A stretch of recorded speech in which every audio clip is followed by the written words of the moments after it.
Compressor connector PCB से हटा ले।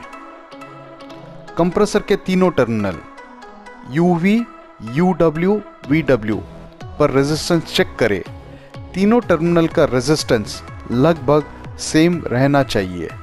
मैक्सिमम 5% का अंतर हो सकता है।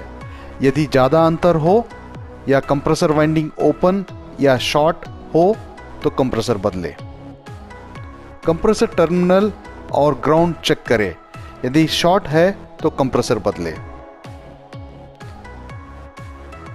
कंप्रेसर रेजिस्टेंस ठीक है, बॉडी ग्राउंड या ओपन नहीं, मेन न्यूट्रल ठीक हो, पीसीबी से कंप्रेसर का वोल्टेज 100 से ज़्यादा हो और कंप्रेसर स्टार्ट लेने में सफल नहीं होता तो गैस रिकवर या रिलीज करें और कंप्रेसर नो लोड पे चेक करें। यदि नो लोड पे भी कंप्रेसर नहीं चलता तो कंप्रेसर बदले।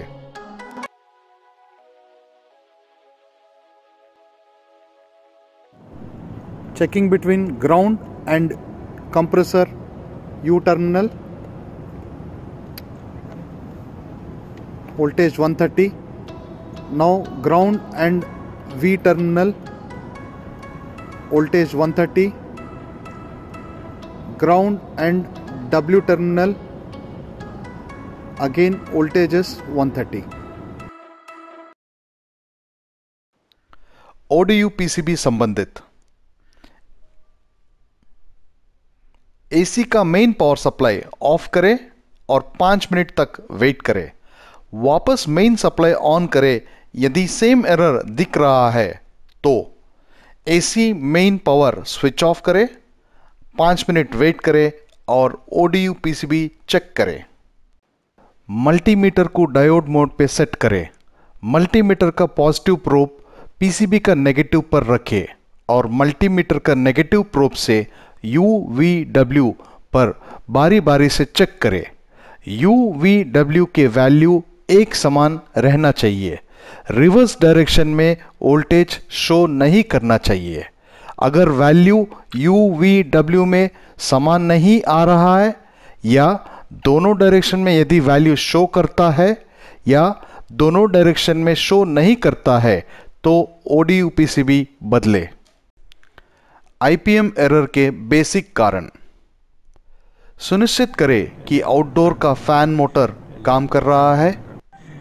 यदि नहीं तो फैन मोटर कनेक्टर लूज या वायर कट या कैपेसिटर खराब या फैन ब्लेड खराब या लूज तो नहीं।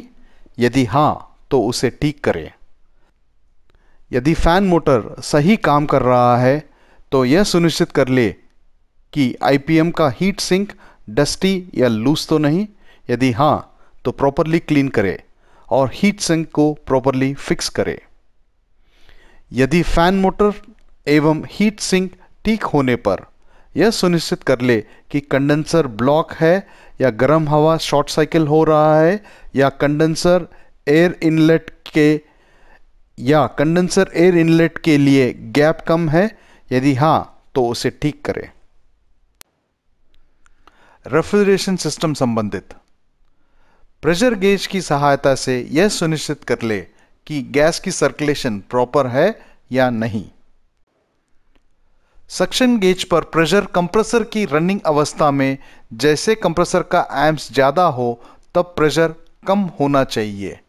यदि यूनिट वैक्यूम में जा रहा है, इंडोर कॉइल ब्लॉक या आउटडोर कॉइल ब्लॉक या पाइपिंग पिंच तो नहीं,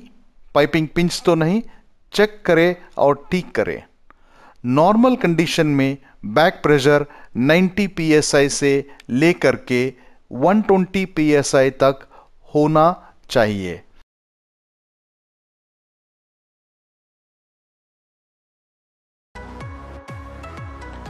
चेक करें कि ODU PCB पे कोई LED लाइट ब्लिंकिंग या ऑन की अवस्था में है।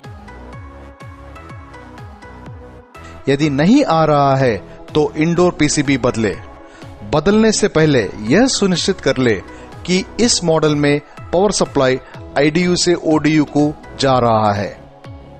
यदि इंडोर से सप्लाई आ रहा है तो रिएक्टर के वायर एवं लूज कनेक्शन चेक कर ले। यदि लूज है तो सही तरीके से फिक्स करे, यदि वायर कट या टूटा है तो रिएक्टर बदले। यदि कनेक्शन ठीक है तो पावर ऑफ करे और रिएक्टर चेक करे। रिएक्टर चेक करने के लिए मल्टीमीटर को रेजिस्टेंस मोड में रखें।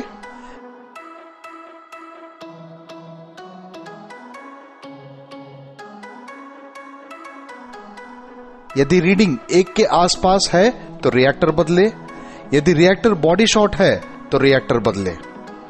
यदि रिएक्टर ठीक है तो फ्यूज चेक करे, फ्यूज खराब है तो फ्यूज या पीसीबी बदले।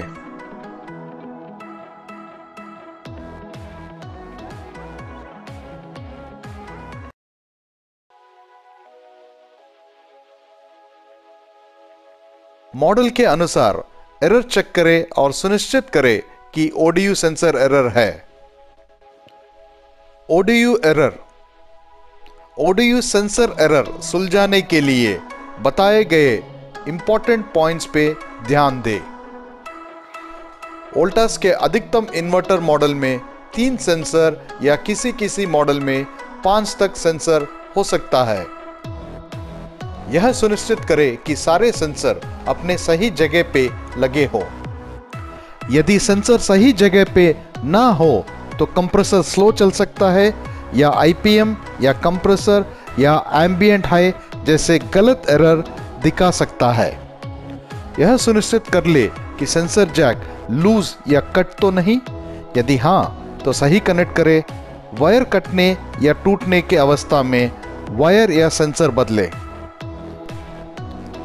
सेंसर का वैल्यू चेक करने के लिए मल्टीमीटर को रेजिस्टेंस मोड पर रखें और 20 के वैल्यू सेलेक्ट करें।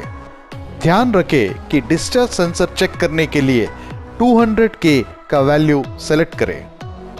सेंसर का वैल्यू 0 के आसपास या 1 के आसपास हो या सेंसर को हाथ से रब करने पर वैल्यू कम ना होता तो सेंसर बदले। यदि सेंसर का वैल्यू निर्धारित सीमा अनुसार ना हो तो कंप्रेसर स्टार्ट नहीं होगा और कोई एरर नहीं बताएगा। इस अवस्था में सेंसर बदले। यदि सेंसर ठीक है तो ओडीयू पीसीबी बदले।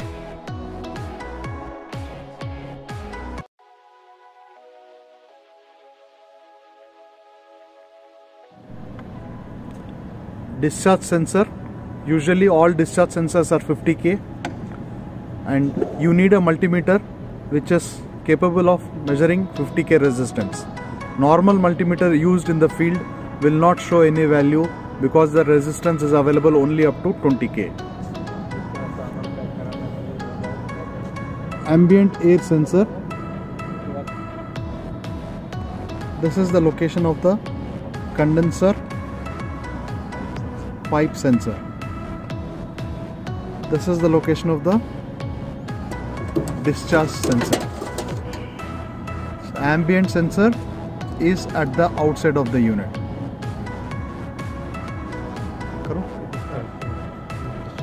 These are the 3 jacks which are connecting the PCB to the 3 sensors.